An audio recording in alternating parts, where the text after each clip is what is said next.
nom de Guilain Chikendo Matadi.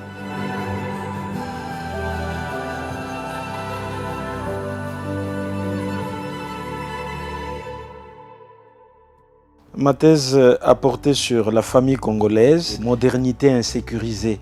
Et j'avais pris le cas des enseignants de la République démocratique du Congo, notamment les enseignants de l'école primaire à Kinshasa.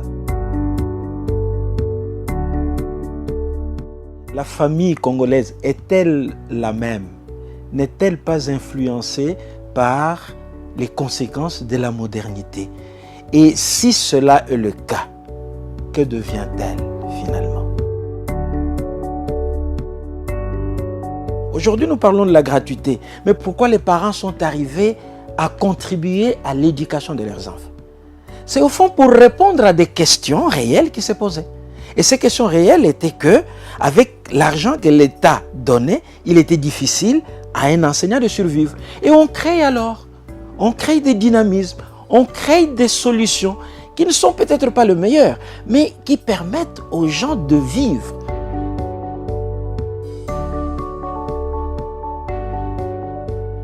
La réalité famille n'est pas nécessairement ce que nous entendons par elle.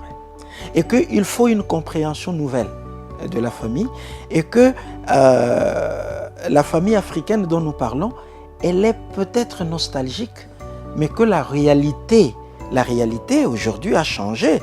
C'est-à-dire, vous ne pouvez pas nécessairement dire qu'il y a des familles parce que le garçon a versé sa dot, et ainsi de suite. Non, qu'aujourd'hui il y a d'autres réalités. Il y a les Yakatofanda. Il y a des gens qui, par manque justement de moyens ou pour d'autres raisons, se mettent ensemble et font une famille.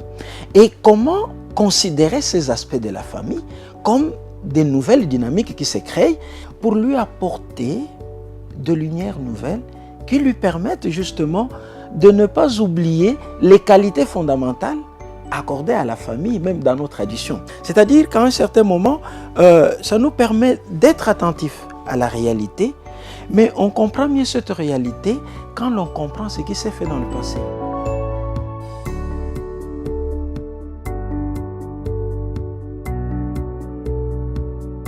Je me rends compte qu'il y a une sorte de hiatus entre ce que nous appelons nous intellectuels et les bas peuples qui se battent.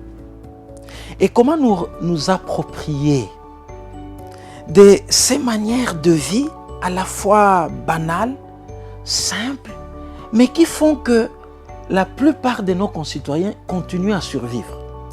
Et comment nous approprier de ces manières-là, les intellectualiser si vous voulez, pour peut-être trouver à travers toutes ces manières de vivre des stratégies nouvelles vraiment pour la vraie vie.